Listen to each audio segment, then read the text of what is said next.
రాష్ట్రంలో కాపుల సమస్యలను ప్రభుత్వం దృష్టికి తీసుకెళ్లడానికి రాష్ట్ర కాపు జేఏసీ ఆధ్వర్యంలో సమావేశం నిర్వహించినట్లు జేఏసీ అధ్యక్షులు చందు జనార్దన్ అన్నారు.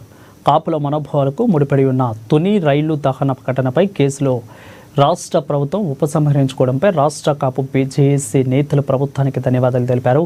వివిధ వర్గాలుగా ఉన్న కాపులకు బీసీ రిజర్వేషన్ అమలుపై న్యాయస్థానంలో న్యాయ పోరాటం చేస్తామని అన్నారు. ఈరోజు ఒక సమావేశం ఏర్పాటు చేసుకున్నాం. విజయవాడలోని పెద్దలతో, సంఘ నేతలతో, సంఘ నాయకులతో ఈరోజు మనం సమావేశం ఏర్పాటు చేసుకుని రాష్ట్రంలో కాపులు ఎదుర్కొంటున్న సమస్యల మీద చర్చించి తద్వారా రాష్ట్ర ప్రభుత్వం దృష్టికి తీసుకెళ్లాలనే లక్ష్యంతో మనం ఈ సమావేశం ఏర్పాటు చేసుకోవడం జరిగింది. దాంట్లో ప్రధానంగా 3 ఎజెండాగా తీసుకున్నాం మనం. ఒకటి బీసీ రిజర్వేషన్కి సంబంధించిన అంశం, రెండోది రాష్ట్రంలో కాపులు ఎదుర్కొంటున్న సమస్యలు, కాపు వర్గాలుగా ఉన్న కాపు, తెలగ, బలిజ, ఒంటరి, తూర్పు కాపు, అదేవిధంగా మున్నూరు కాపు వర్గాలుగా రాష్ట్రంలో ఉన్న పరిస్థితి ఉంది.